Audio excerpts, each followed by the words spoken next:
जी हां दोस्तों, शिवराज सिंह चौहान का ऑडियो हुआ वायरल। मध्य प्रदेश में कांग्रेस सरकार गिराने के लिए मोदी अमित शाह ने दिया था आदेश। ऑडियो से फंस गई पूरी भारतीय जनता पार्टी। अगर आप भी गोदी मीडिया का विरोध करते हैं तो लाइक कीजिए इस वीडियो को, चैनल को सब्सक्राइब करने के बाद घंटी को बजाना बिल्कुल ना भूलें। दरअसल मध्य प्रदेश, जहां भारतीय जनता पार्टी ने लोकतंत्र की हत्या की और वहीं कांग्रेस विधायक खरीदने के बाद कमलनाथ सरकार को मध्य प्रदेश में गिरा दिया गया। और वहीं लॉकडाउन से पहले शिवराज सिंह चौहान ने मध्य प्रदेश के मुख्यमंत्री के रूप में शपथ ली। हालांकि कांग्रेस का पहले से ही दावा था सरकार गिराने में भारतीय जनता पार्टी की केंद्र सरकार का हाथ था, लेकिन आज इसके सबूत हाथ लग चुके हैं। और ऐसे में शिवराज सिंह चौहान का ऑडियो पूरे देश में फैल चुका है, जिसमें कांग्रेस सरकार गिराने की बात कही गई। दरअसल मध्य प्रदेश के मुख्यमंत्री शिवराज सिंह चौहान का एक कथित ऑडियो वायरल हुआ, जिसमें वो इंदौर विधानसभा क्षेत्र के पार्टी के कार्यकर्ताओं को संबोधित कर रहे हैं। इसी दौरान शिवराज सिंह चौहान का ये ऑडियो वायरल हुआ।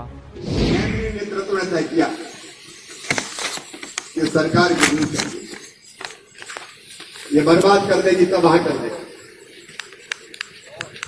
और आप बताओ, ज्योतिरादित्य सिंधिया जी और तुलसी भाई के बिना सरकार गिर सकती थी क्या? और कोई तरीका नहीं। अच्छा, ये तो मंत्री वहां भी थे और मुख्यमंत्री बनने की तो नहीं सोची। आज पूरे विश्वास और ईमानदारी के साथ कह रहा हूं इस मंच से, धोखा कांग्रेस ने दिया, धोखा तुलसी सिलावट ने नहीं किया, ज्योतिरादित्य जी ने नहीं किया। लेकिन आज ज्योतिरादित्य जी का, तुलसी भाई का मैं इसलिए स्वागत करता हूं कि भारतीय जनता पार्टी की सरकार बनाने के लिए मंत्री पद छोड़ के, और अब हो रहे चुनाव, तो ईमानदारी से बताओ, तुलसी अगर विधायक नहीं बने तो हम मुख्यमंत्री रहेंगे क्या? अरे जोर से बताओ, रहेंगे क्या? भाजपा की सरकार बचेगी क्या? ईमानदारी से बताओ। चलिए, अब तक आपको ऑडियो सुनवा रहे थे, अब आपको वो वीडियो भी दिखा देते हैं जिसमें से ये आवाज आ रही है। और दूर शिवराज सिंह चौहान भाषण दे रहे हैं, सोशल डिस्टेंसिंग का पालन करते हुए कार्यकर्ता बैठे हैं।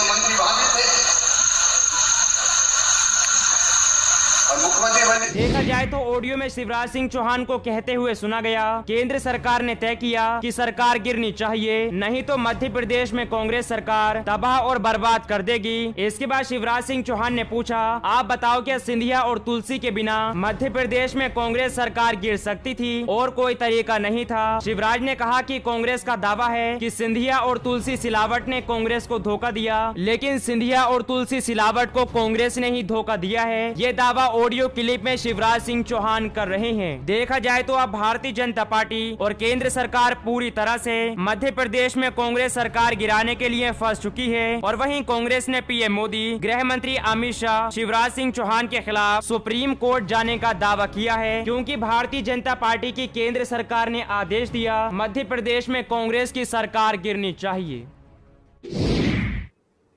जिस तरीके से मध्य प्रदेश में अमित शाह, जेपी नड्डा, पीयूष गोयल, नरेंद्र तोमर, नरेंद्र मोदी कैबिनेट के सारे मंत्रियों ने मीटिंग करके जो मीटिंगें की आप लोगों ने बताई थी, फिर अमित शाह का कोई रोल नहीं है, फिर भी राज्यसभा का सदस्य दिए, राज्यसभा का टिकट दिया सीधा ज्योतिरादित्य सिंधिया को, 2 मंत्री उन्हीं में से बनाए, सारे टिकट बीजेपी उन्हीं को देगी। मेरा फोन कट गया। अमित शाह जी को सही है कि हमारी सरकार बचाने का दायित्व नहीं था, पर लोकतंत्र की हत्या हो रही थी तब तो इस सरकार का दायित्व था कि लोकतंत्र की हत्या होती है तो हमें बचाना है।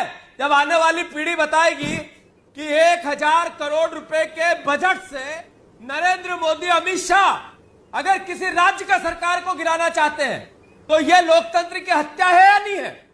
तो इस तरह का बयान देश देख रहा है, सुन रहा है। बड़ा हमला बोल रहे हैं जीतू पटवारी, आप बीजेपी पर बड़ा हमला बोल रहे हैं। आप कह रहे हैं कि ये लोग सरकार गिराना चाह रहे थे, लेकिन एक सेकंड, लेकिन एक सवाल, केंद्रीय नेतृत्व ने तय किया कि सरकार गिरनी चाहिए, ये बर्बाद कर देगी, तबाह कर देगी। केंद्रीय नेतृत्व ने तय किया ये सरकार गिरनी चाहिए। ये बर्बाद कर दे, जितना बाहर कर दे। और आप बताओ, ज्योतिरादित्य सिंधिया जी और तुलसी भाई के बिना सरकार गिर सकती थी क्या? ज्योतिरादित्य सिंधिया जी और तुलसी भाई के बिना सरकार गिर सकती थी क्या? ज्योतिरादित्य सिंधिया जी और तुलसी भाई के बिना सरकार गिर सकती थी क्या?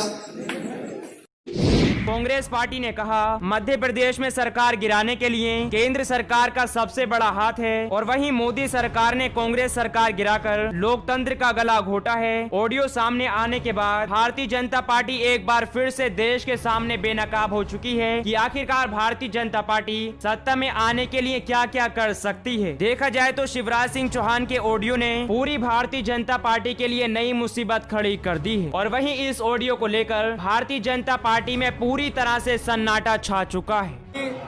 जैसा मुख्यमंत्री जी का मोटिव था, कोरोना तो एक बहाना था, पर सांवेर चुनाव जीतना मेरा मुख्य उद्देश्य था। ये बात भी उन्होंने उनके भाषण में कही कि अगर तुलसी सिलावट वापस चुनाव नहीं जीते तो मैं मुख्यमंत्री रहूंगा क्या? अगर नहीं रहूंगा तो मैं ताकत से मुख्यमंत्री, जिसे सारी कांग्रेस पार्टी इंदौर की, हमारे जिले की आदरणीय रामेश्वर पटेल जी के नेतृत्व में दृढ़ संकल्प लेती है कि सांवेर का चुनाव, लोकतंत्र की हत्या का चुनाव, लोकतंत्र के सम्मान के लिए कांग्रेस पार्टी को जीतना है। इसके लिए भी हम दृढ़ संकल्पित हुए हैं। तुलसीराम सिलावट या बिकाऊ राम मिलावट हर हालत में चुनाव नहीं जीतने देंगे। ये हम सब प्रतिज्ञा लेते हैं एक एक कांग्रेस जन के साथ, एक एक सांवेर की विधानसभा के चुनाव के परिवार के साथ। मैं मानता हूं इस बार उन्होंने एक वक्तव्य दिया, मंत्री जी ने ये कहा कि बीजेपी में संगठन चुनाव लड़ता है और कांग्रेस में व्यक्ति चुनाव लड़ता है। 40 साल ये व्यक्ति लड़ते रहे और संगठन का अपमान करते रहे। वो एक एक संगठन का कार्यकर्ता इनसे बदला लेगा और इस बार संगठन चुनाव कांग्रेस पार्टी का एक एक कार्यकर्ता लड़ेगा और सांवेर का चुनाव हम जीतेंगे, हर हालत में जीतेंगे, 1,00,000% जीतेंगे। इस वचन के, इस दृढ़ संकल्प के साथ आगे बढ़ेंगे। फिर से सभी इंदौर प्रशासन से अनुरोध है कि सख्ती से नहीं, समन्वय से काम लें। जिस तरीके से कांग्रेस के कार्यकर्ताओं पर दमन चालू किया है, FIR चालू की है, उन पर मुकदमेबाजी चालू की है, अलग अलग जगह सांवेर में लोगों को दबाया जा रहा है। अगर इंदौर प्रशासन ऐसा काम करता रहेगा तो मैं बताना चाहता हूं खासकर कलेक्टर को और IG को, पुलिस विभाग को, कि ये हरकत अगर आपने एक भी कार्यकर्ता के खिलाफ द्वेष भावपूर्ण की तो कांग्रेस पार्टी पूरी आप सबके सामने खड़ी है। एक कार्यकर्ता को किसी प्रकार का किसी भी रूप में आपने पीड़ित किया तो आप प्रशासन के नौकर हैं, पार्टी के नौकर नहीं है। ये गलती अगर होगी तो आपको भुगतना पड़ेगा। ये कांग्रेस पार्टी आपसे आग्रह कर रही है, प्रार्थना कर रही है, हाथ जोड़ के कर रही है। तो मैं मानता हूं कि कोरोना की इस महामारी में कांग्रेस पार्टी पॉजिटिविटी से जनता के साथ है, सरकार के साथ है, प्रशासन के साथ है और हम हमेशा इस महामारी से हम निपटें, इसके लिए वचनबद्ध और काम करते हैं।